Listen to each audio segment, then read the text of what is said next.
Question number 14 projectile മോഷന്റെ kinetic എനർജിയുമായിട്ട് relate ചെയ്തിട്ടുള്ള ചോദ്യമാണ്. Motion in a plane. An object is projected with a kinetic energy K. ഒരാൾ പ്രൊജക്ട് ചെയ്തപ്പോഴുള്ള ഇനീഷ്യൽ കൈനറ്റിക് എനർജി എന്താണ്? കെ ആണ്. From a point at an angle 60 degree with the horizontal. The ratio of the difference in the kinetic energy at B and C to in the absence of air friction to the C ആണ്. അപ്പോൾ എന്താണ് ചോദ്യം എന്നറിയോ? അവർ ക്വസ്റ്റിൽ ചോദിച്ച കാര്യം ഇതാണ്. The ratio of the difference in the kinetic energy of point B and C to that of A. അപ്പോൾ എന്താണ് kinetic energy difference of the B, അതായത് ബിയുടെ കൈനറ്റിക് എനർജി കാണാം, സിയുടെ കൈനറ്റിക് എനർജി കാണാം, എന്നിട്ട് അവരുടെ ഡിഫറൻസ് എടുക്കുക. അത് എന്തുകൊണ്ട് ഡിവൈഡ് ചെയ്യുക? എയിലുള്ള കൈനറ്റിക് എനർജി കൊണ്ട് ഡിവൈഡ് ചെയ്യുക. ഇതാണ് ചോദ്യം.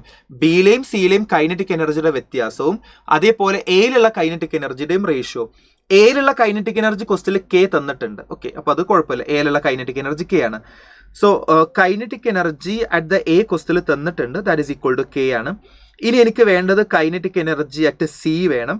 നിങ്ങൾ മനസ്സിലാക്കേണ്ട കാര്യം, നമ്മൾ ഏത് വെലോസിറ്റിയിലാണോ പ്രൊജക്റ്റ് ചെയ്തിട്ടുള്ളത് അതേ വെലോസിറ്റിയിലായിരിക്കും ഇയാൾ ഗ്രൗണ്ടിൽ വരുന്നുണ്ടാവുക. നമ്മൾ എപ്പോഴും പറയാറുണ്ട് വെലോസിറ്റി ഓഫ് അസെൻറ്റും വെലോസിറ്റി ഓഫ് ഡിസെൻറ്റും സെയിമാ. ഒരു കല്ല് നമ്മൾ എയർ റെസിസ്റ്റൻസ് ഇല്ല എന്നുള്ളത് ക്വസ്റ്റിൽ വൃത്തിയായിട്ട് പറയുന്നുണ്ട്. അതായത് നിങ്ങൾ എത്ര സ്പീഡിൽ ഒരു കല്ല് പ്രൊജക്റ്റ് ചെയ്തോ അതേ സ്പീഡിലായിരിക്കും താഴേക്ക് എത്തുന്നുണ്ടാവുക. ഒരു എക്സാമ്പിൾ പറയാം. ഞാൻ ഈ കല്ല് പ്രൊജക്റ്റ് ചെയ്തപ്പോൾ അതിൻ്റെ വെലോസിറ്റി 3 മീറ്റർ പെർ സെക്കൻഡ് ആണെങ്കിൽ അത് ഗ്രൗണ്ടിലേക്ക് എത്തുമ്പോഴും അതിൻ്റെ നെറ്റ് വെലോസിറ്റി 3 ആണ്. ഡയറക്ഷൻ മാറുന്നുണ്ടാകും. ഓക്കെ, പ്രൊജക്റ്റ് ചെയ്തപ്പോൾ മേലേക്കാണെങ്കിൽ താഴേക്ക് എത്തുമ്പോൾ താഴേക്കായിരിക്കും. പക്ഷെ അതിൻ്റെ വെലോസിറ്റിൻ്റെ മാഗ്നിറ്റ്യൂഡ് എപ്പോഴും എന്താണ്? സെയിം ആണ്. അപ്പോൾ വെലോസിറ്റി മാറുന്നില്ലെങ്കിൽ കൈനറ്റിക് എനർജി മാറില്ല. അതുകൊണ്ട് എനിക്കൊരു കാര്യം പറയാം. എയിലെ കൈനറ്റിക് എനർജി കെ ആണെങ്കിൽ സിയിലെ കൈനറ്റിക് എനർജിയും എനിക്ക് കെ എന്ന് വിളിക്കാം. ഓക്കെ, അപ്പോൾ അത് നമുക്ക് പറയാവുന്ന കാര്യമുള്ളൂ. എയിലെ കൈനറ്റിക് എനർജിയുടെ വാല്യൂ നമുക്ക് വെറുതെ ഒന്ന് എഴുതി നോക്കല്ലേ. കൈനറ്റിക് എനർജി അറ്റ് എ ആണ്.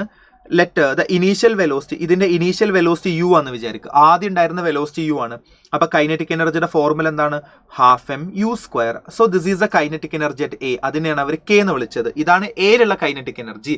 കൈനറ്റിക് എനർജിയുടെ formula half into M into V square. Initial velocity let it be U. അപ്പോൾ നമുക്ക് എത്ര കിട്ടും? Half M U square. അതിനെയാണ് അവർ കെ എന്ന് വിളിച്ചത്. ഇനി എനിക്ക് ബി, മാക്സിമം ഹൈറ്റ്. നമ്മൾ ഒരു പ്രൊജക്ടൈൽ മോഷനുമായിട്ട് ഏറ്റവും ബേസിക് ആയിട്ട് നമ്മൾ അറിയേണ്ട കാര്യം, മാക്സിമം ഹൈറ്റിൽ അതിന് ഹൊറിസോണ്ടൽ കമ്പണന്റ് മാത്രമേ ഉള്ളൂ. വെർട്ടിക്കൽ കമ്പണന്റ് ആയിട്ടുള്ള യു സൈൻ തീറ്റ എന്തായിട്ട് മാറും? 0. അപ്പോൾ മാക്സിമം ഹൈറ്റിൽ ഇതിന് എന്ത് വെലോസിറ്റി മാത്രമേ ഉള്ളൂ? U cos theta. ആ സമയത്ത് യു സൈൻ തീറ്റ 0 ആയിട്ട് മാറും. അപ്പോൾ kinetic energy at the maximum height അല്ല വേണ്ടത്. കൈനറ്റിക് എനർജിയുടെ formula half into M into വെലോസിറ്റിൻ്റെ സ്ക്വയർ.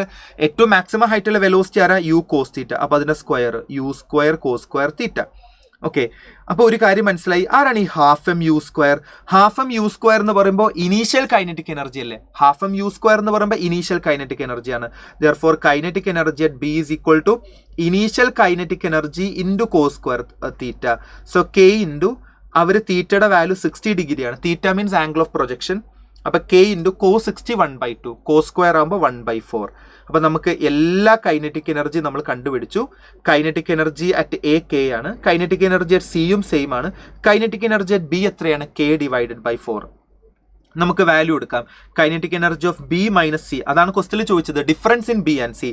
അപ്പോൾ ബിയിലെ വാല്യൂ എത്രയാണ്? കെ ഡിവൈഡഡ് ബൈ 4 മൈനസ് സിയിലെ വാല്യൂ എത്രയാണ്? കെ ഡിവൈഡഡ് ബൈ എയിലെ വാല്യൂ എത്രയാണ്? കെ ആണ്. അപ്പോൾ ഓപ്ഷൻസിലൊക്കെ മാഗ്നിറ്റ്യൂഡ് ആണ്. അപ്പോൾ നിങ്ങൾക്ക് മാഗ്നിറ്റ്യൂഡ് എഴുതിയാൽ മതി.